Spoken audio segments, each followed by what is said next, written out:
We're honored to welcome to the show Bill Boss himself, Dr. Heiter himself, Dieter Laser. How are you doing, my friend?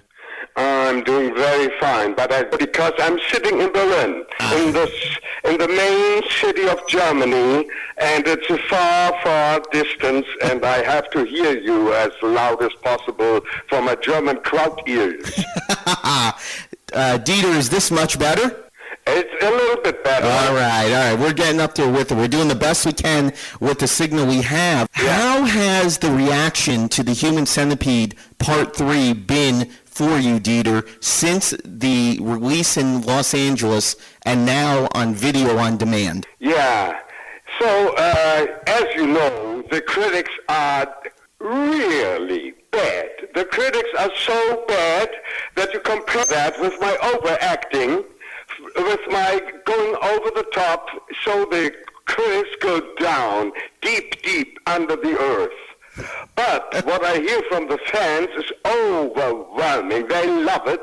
And every third fan writes me, you should get an Oscar for it. And they love it. And they can read the part because that's supposed to be as over the top as possible.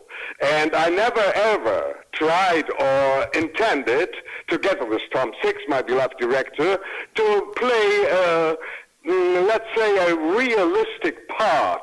That's supposed to be a cartoonish, over-the-top creature of out of time and age, a creature of evil. This creature comes from beyond, and it will go beyond in a similar way, but with a quite different character. Part 2 is already a cartoonish performance. It's already over the top, but it's low. It's imploding and not exploding. And Tom and me, we wanted to do the absolute 2, 4, 5, 600% contrary to Dr. Heiter.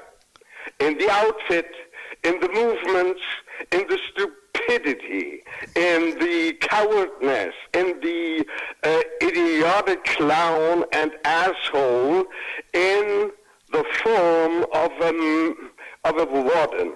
It's a creature who disguises the function of a warden to spread his evil atmosphere. It's a desert snake, and I always said to Tom, I will do the snake, and sometimes you can see it watching my beautiful, vivid tongue. Hey, you know what? We also, Dieter, we look at your eyes, and your eyes basically tell the whole story of your emotion because you are as passionate and emotional an actor as you're going to find, and especially in the horror genre, you have to convince those fans out there of the insanity or passion or both that you bring with Dr. Heiter or Bill Boss. Talk a little bit to emoting as an actor and those eyes that go right through your soul. Right, and that comes because the disguised warden, the evil creature out of the desert, the snake, which is already a picture for Satan and for evil itself, and but on the other hand, it pretends this cartoonish figure is a human being as well. Yes. And pretends to be a human being. And you know, what you said about the emotions and the eyes, that comes from deep, deep inside, because my first task was to discover the child in Bill Boss, because nobody on earth is born like this badass asshole. And therefore, I need for my emotions, I needed deep inside the source where it comes from. So you can imagine that this guy, as a child, was misused, abused, or something like that. You can see it when he is shouting up to exploding veins. Yeah. I was gonna. I lost my balance here Oh, my in Lord. my rolling chair. Doesn't matter. When he's shouting the hull, that has to have a source which has an emotional, realistic basis. So there is a child deep in him, and if you watch the breathing of the character, as I saw it in the premiere, you see there is some is hurting this person, and he is behaving like a very ugly, very bad, very mean child. Wow. And even though you don't know what happened in his childhood, I use that knowing about him, and the one thing coming from beyond, like a figure in the Bible, and going beyond, and on the other hand, the second side of the coin is his child in himself. And this mixture creates the emotion, and therefore, for the fans, the emotion is convincing, showing in the eyes, in the movement, and in that permanent shouting and being loud and stupid and idiotic. When you sat down with Tom, Dieter, was this a role that you wanted to take on after playing Dr. Heiter? Because you really cemented yourself in the annals of horror, as well as a great underground film, as one of the true devastating and insidious characters. Bill Boss is, I would have to say, a hell of a challenge based on what you've described. Did you want to play Bill Boss at the outset when Tom approached you? I always had the same pattern, as I learn now. When Tom told me the first story, the premise of Human Centipede Part 1, I loved it because he's a great, great storyteller. Yes. And you can see every detail. You can, in your mind's eye, you see every tiny thing, and you are excited about it. But when the script for the first part came, I got shocked. Wow. Because only then, suddenly I saw the shit flow through the one tract, digestive tract. And I was really shocked. Yeah. And only because I found the guidance to say, I will kick these anal retentive Nazi guys, these Nazi doctors, in their balls and expose them to laughing and make them ridiculous. That became my vehicle, my bicycle to drive through the whole story with big, big fun, because I suddenly discovered in Tom's wonderful script that Dr. Heiter had separated twins, Yes. Siamese twins, in his professional life, and now he combines people. And I suddenly thought, oh, wasn't there the angel of death, this Nazi doctor, Dr. Mengele? Yes. And I phoned, Tom called him and said, Tom, may I call him Dr. Joseph Heiter? In, let's say, to give a hint to that Nazi Dr. Mengele. Yes. And Tom said, great, now you got me, that's what we do.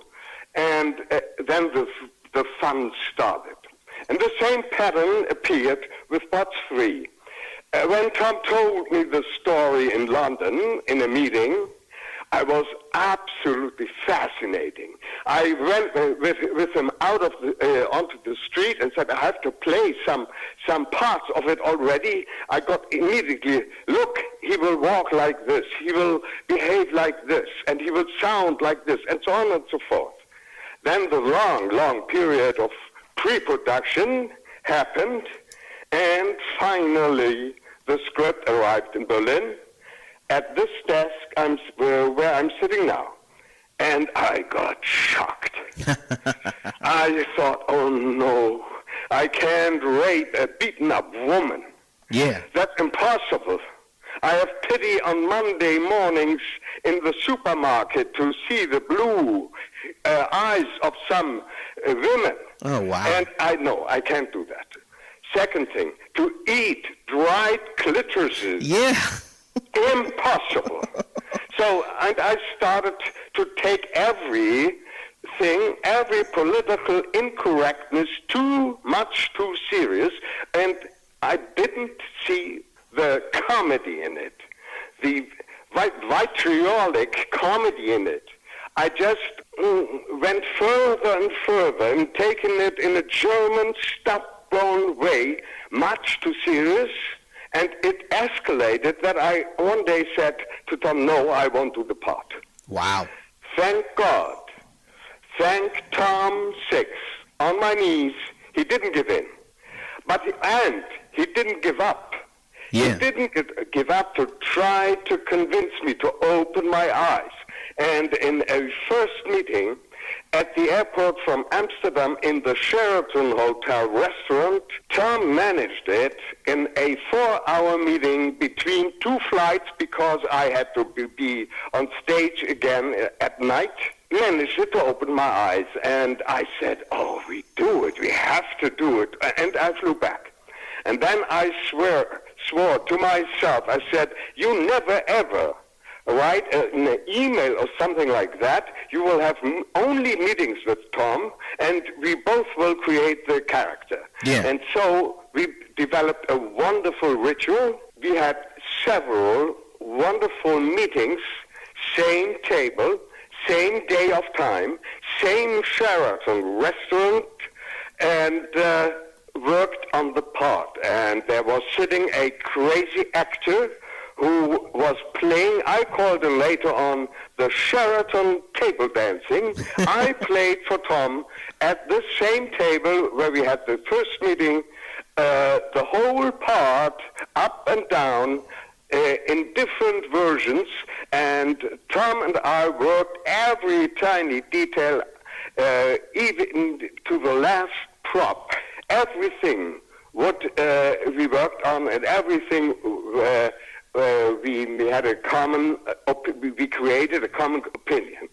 And it was very funny because sometimes when the restaurant was a little bit more filled with guests, some people looked quite worried to our table, seeing a crazy man talking and acting sitting on his stool, sometimes jumping up, sometimes going to the floor.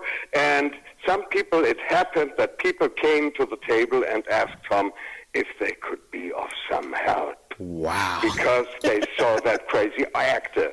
And these meetings made it that when we started shooting, we didn't have to talk. We just knew everything. I knew precisely what Tom wanted me to do, and he knew precisely how I would do it. Wow. And therefore, the shooting was so smooth and so at ease, even more smoothly and even more tender in the atmosphere than in part one. And that enhanced, enforced, and strengthened our deeper friendships between Tom and me. Wow. I'm here with cult actor Dieter Laser on the Horror Happens radio show. We're talking the Human Centipede franchise. One thing, Dieter, that the original cast said during a panel that I had with them back here in New Jersey is the aspect through Human Centipede Part 1, you stayed in character the entire time until you rapped. Did you do that for Part 3 also? And give a little insight into staying in character to that extent to bring the role to life. Yeah, you know, I did that in part one very purposefully, and it was my plan to stay away, no social contacts, no chit-chat, and just to save power and my concentration, and to carry my gathered and accumulated emotions directly from my wardrobe into the scene, into the set, without any interruption.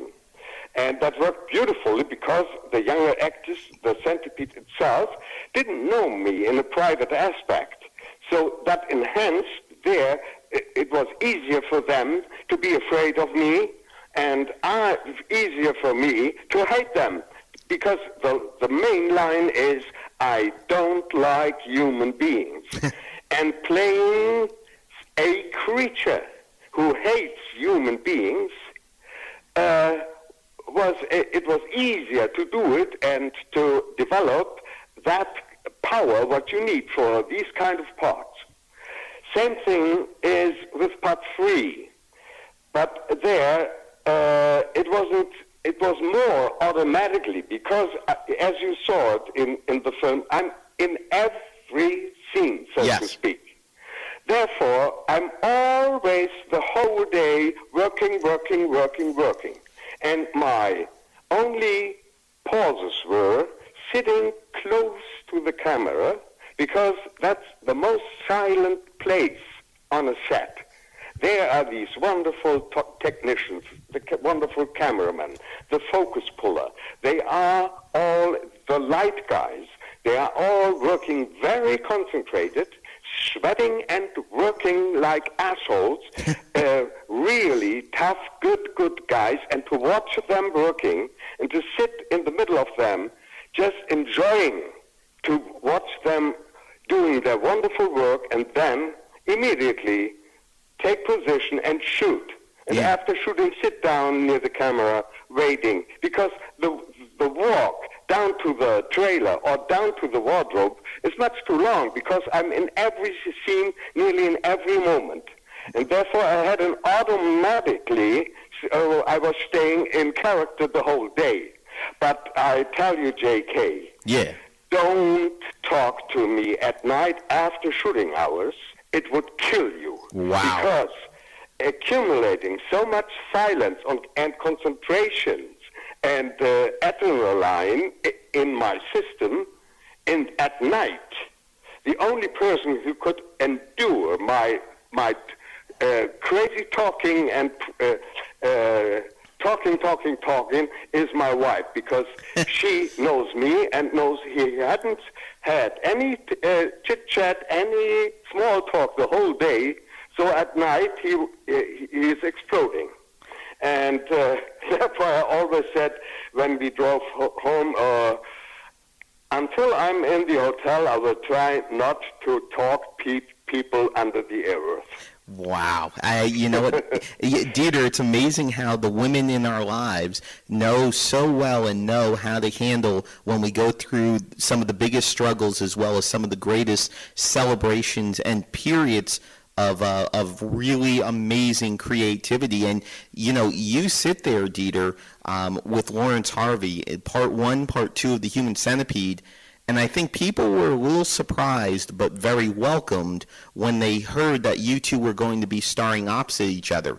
Talk a little bit to working with Lawrence and how you felt his portrayal was in part 2, because he had a big set of shoes to fill after your performance in part 1.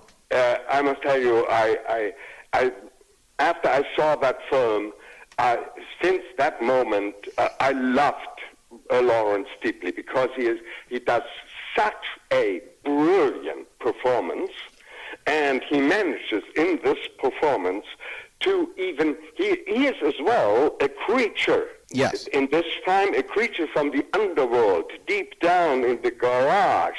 And he plays it so beautifully, his part, that in the end of the film, I loved him. I said, he's an alien, as well as I try to be a kind of alien in part 1. And I love him deeply because he managed that I had sympathy for him, sympathy for the devil. And that was a wonderful achievement from Lawrence. And since then I met him at the premiere in London and discovered that he privately is such a gentleman, such a sweet man, such a nice person, that you only can be befriended with him and thankful that you know him.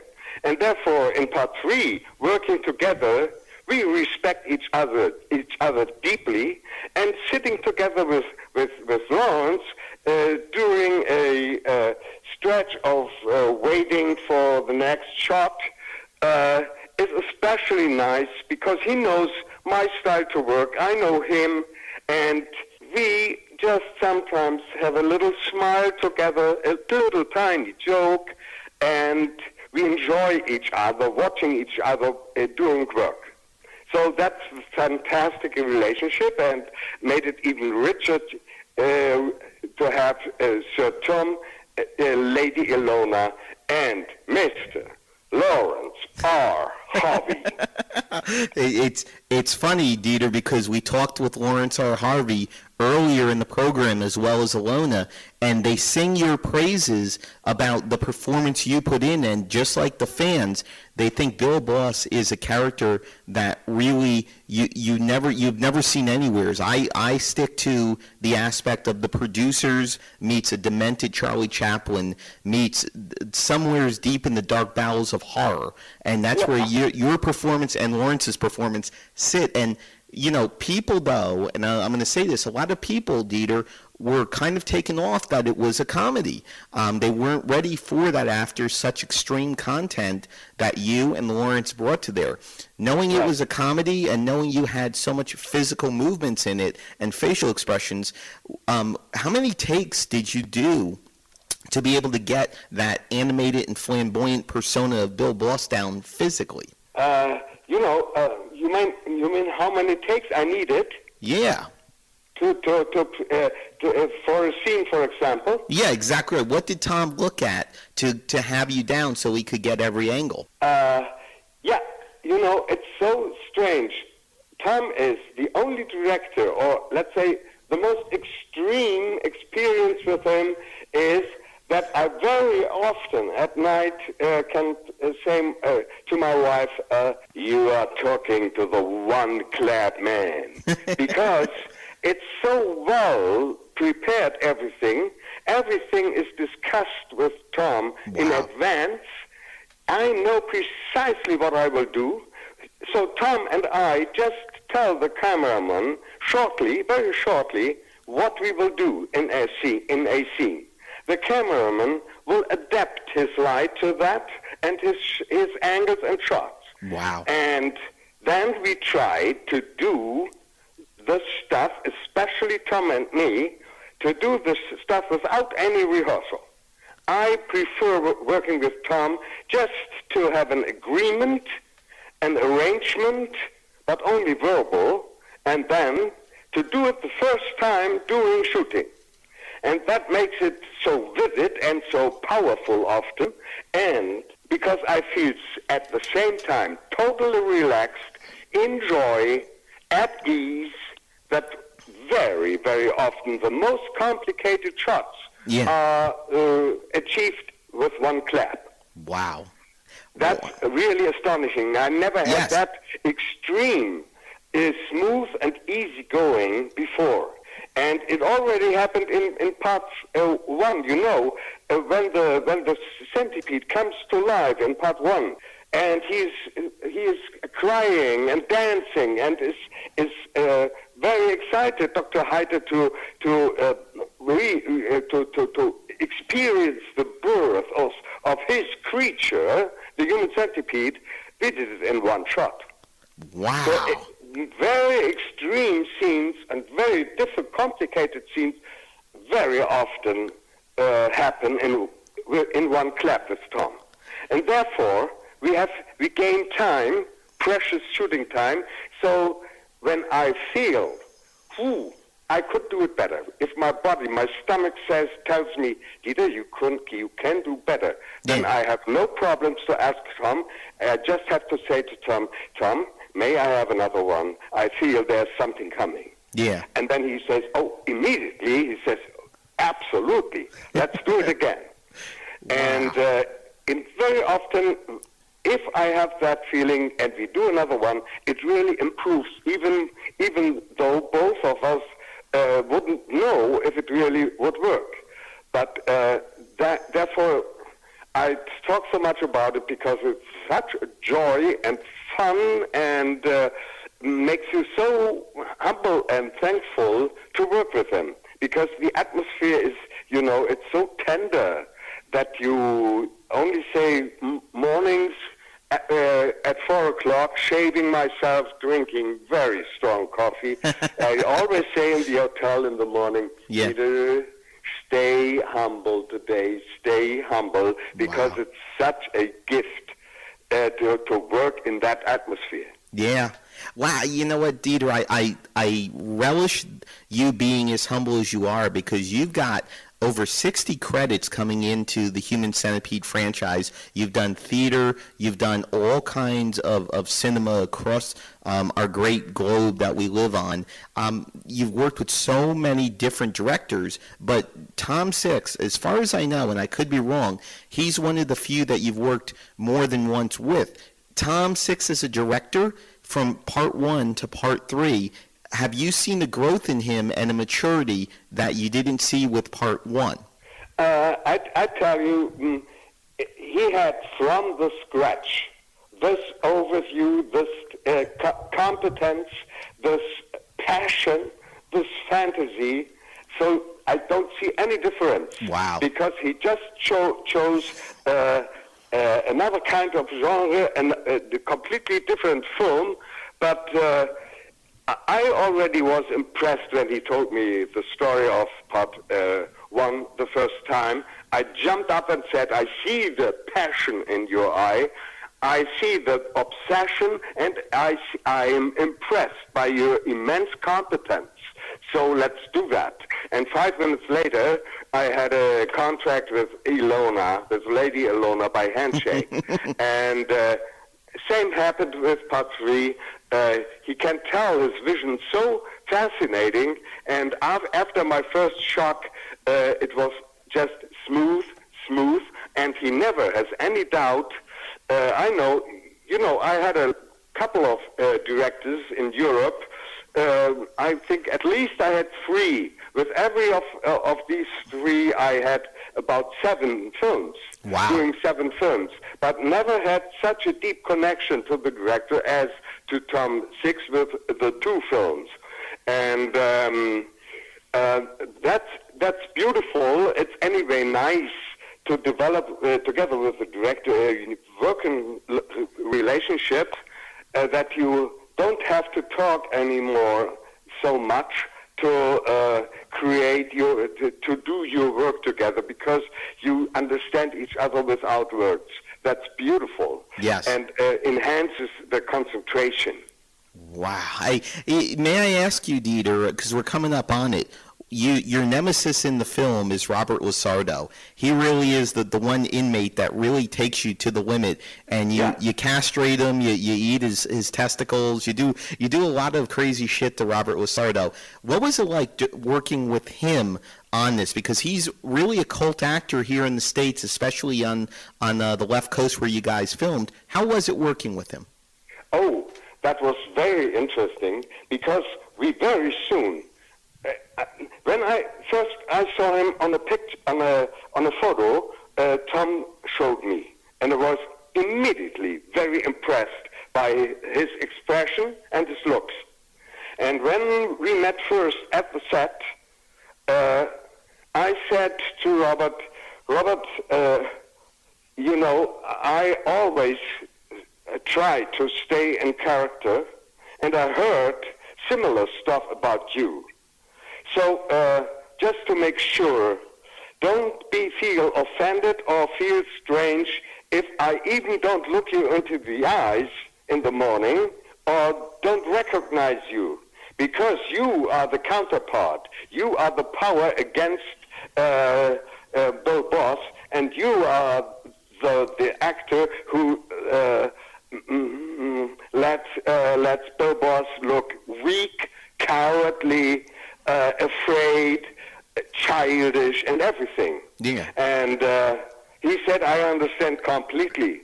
So we hardly greeted each other at the set, but we worked wonderfully together, and I was always impressed about his impact.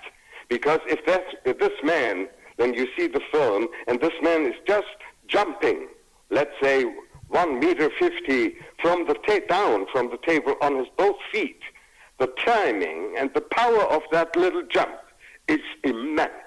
Wow. And I tell you, it's not very sweet to be fucked by this man into your kidney. Yes. That's really kind of acting torture. Wow. And he knew that he can go as hard as he wants, and we had no problem at all. Wow. And the main thing was the immense electricity between us.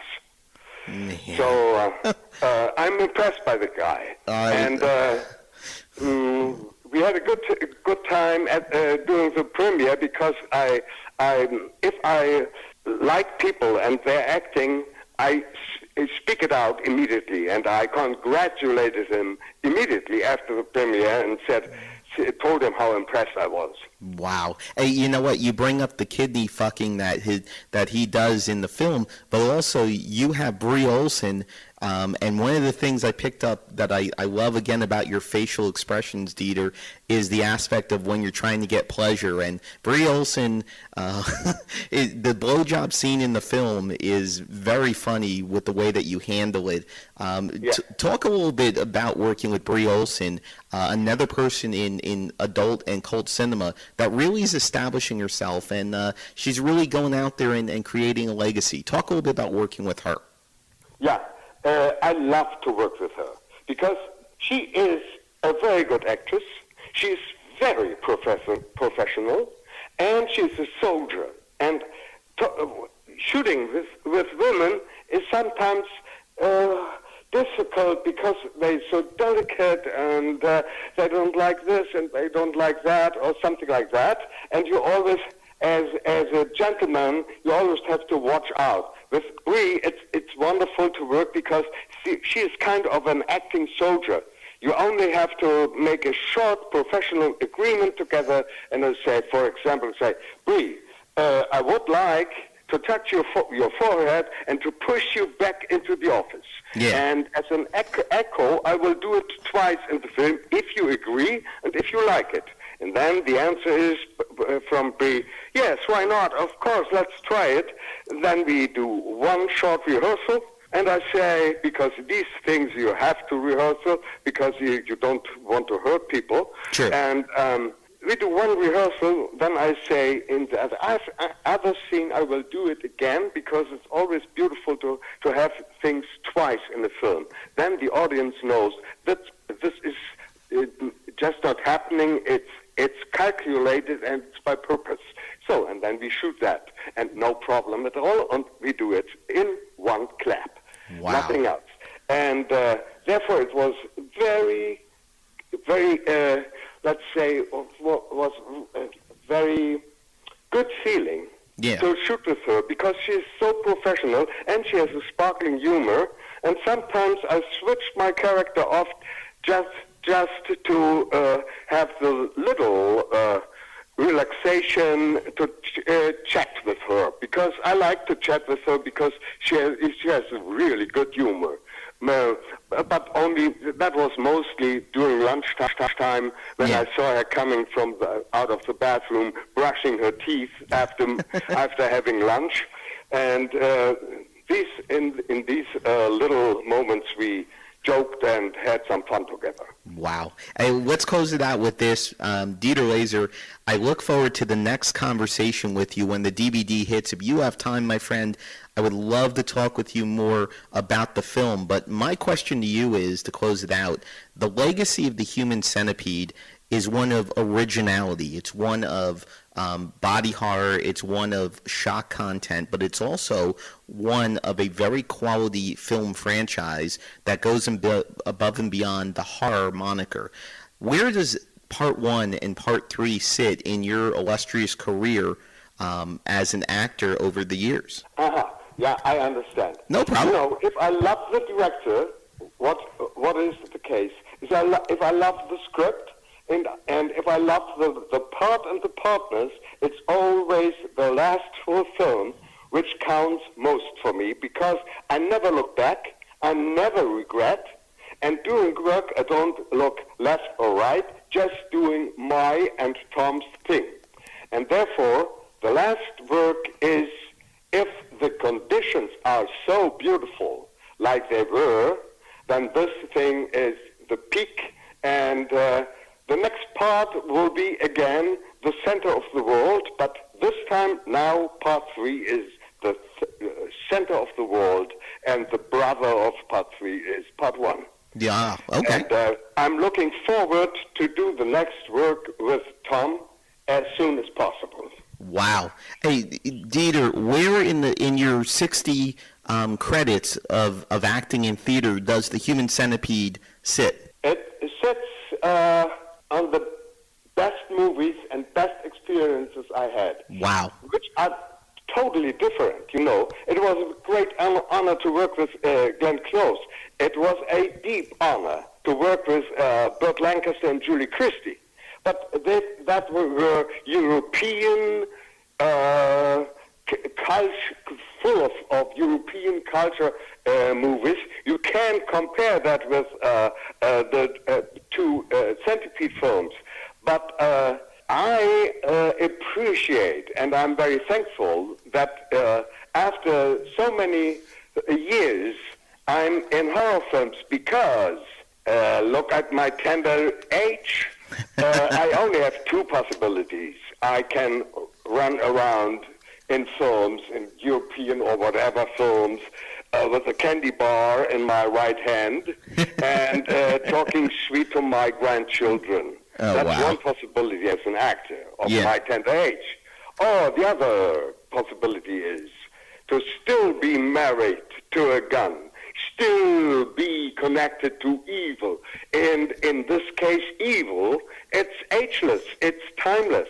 So when I'm 120 years old, I still can play a creature of evil, and it would work.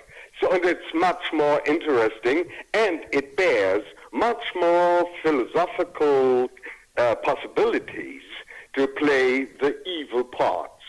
So forget the candy bar, forget the grandpa, just do the evil guy with a gun or with fire or with water or sent from God or from hell. I don't care. Just give me that part. Wow. You know what? Dieter Laser, the complexity of horror and the complexity of evil continues to craft amazing characters. My friend, where can they find more about you and the work that you've done with so many amazing projects? Where can you find it? Just IMDb has my filmography, and yeah, and you can collect some interviews in the net. Yeah, that's it, and you can try to watch my older films. Wow. I could make. I had a nice career, mostly in Europe and in Germany, and only by the series Lex and especially through the Human Centipede, I got known a little bit better in the world. And what did I want? I lost my fathom. I lost what I wanted to say. No worries. Doesn't matter. No worries whatsoever. Dieter Laser, I thank you so much for the time phoning in from Germany, and we look forward to the next conversation so much. Now I remember what I wanted to say. Go for it. Burt Lancaster, my beloved partner and friend, he sometimes said to me, Dieter, you don't know my best films. They never reached Europe. And so I can say to my beloved American listeners, you don't know some of my best films because they never reached America. But this will change because I want to shoot in America. One horror film after the other. Wow. Yeah. Wow. I know some directors who will probably take you up on that because they see the power and the complexity that you bring to your work, and I'm going to be checking out some of your work that is available here in the States. And Dieter, we look forward to the next conversation with the release of the DVD, Human Centipede Part 3, and we thank you so much for the time, my friend. Thank you for having me, J.K. It was a pleasure to talk to you. We'll talk to you soon. Thank you so much, sir. Okay. Bye. Bye-bye. Dieter Laser here on the Horror Happens radio show. So amazing to be able to talk with him. That conversation was almost 2 years in the making to get him on the show due to the aspect of the Human Centipede being kind of in limbo, his other work commitments, the time, everything else. It is great to be able to have Dieter, as well as Alone of Six, which took quite a while, too, to get together on the program today. Plus,